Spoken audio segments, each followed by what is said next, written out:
Hello' guys good morning. আজি হ'ল 4 তাৰিখ। মোৰ ডে 24 মিনি ব্লগলৈ আপোনালোকক সকলোকে স্বাগতম জনাইছোঁ। ভিডিঅ'টো শেষলৈ চাই থাকিব। যদি ভাল লাগে like comment share and subscribe কৰি দিবলৈ নাপাহৰিব। আৰু গৈ চাব পাৰিছে কি ধুনীয়াকৈ গাৰ্ডেন সজোৱা হৈছে। তো এতিয়া ফুলবিলাক ফুলা নাই, তাৰমানে খালি গছবিলাক উঠি আছে। ফুলৰ গছবিলাক চাব পাৰিছে কি ধুনীয়াকৈ উঠিছে, আৰু কিছুমান এনেকুৱাকৈ ফুটিছে, কি ধুনীয়াকৈ ফুলি আছে চাব পাৰিছে।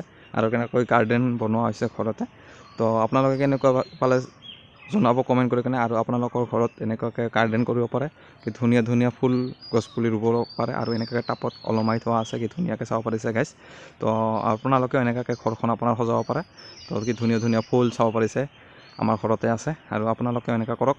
তো আৰু ভিডিঅ'টো চাই কেনেকুৱা like comment share and subscribe কৰিবলৈ জনাব। আৰু আপোনালোকক বহুত মৰম কৰিছে ইনষ্টাগ্ৰামত, আৰু ফেচবুক আৰু ইউটিউবত আপোনালোকে এনেকুৱাকৈ মৰম দিয়ক ইনষ্টাগ্ৰামৰ দৰে। তো আপোনালোকে সকলোৱে ছাপোৰ্ট কৰক ইনষ্টাগ্ৰামৰ দৰে। তো ধুনীয়া লাগিছে চাওক। আৰু গাইজ ভিডিঅ'টো চাই কেনেকুৱা পালে like comment share and subscribe কৰি কিনে জনাব। তো আজিলৈ এইখিনি। নতুন এটা ভিডিঅ' নতুন এটা জেগাতে লগ পাম। Bye bye.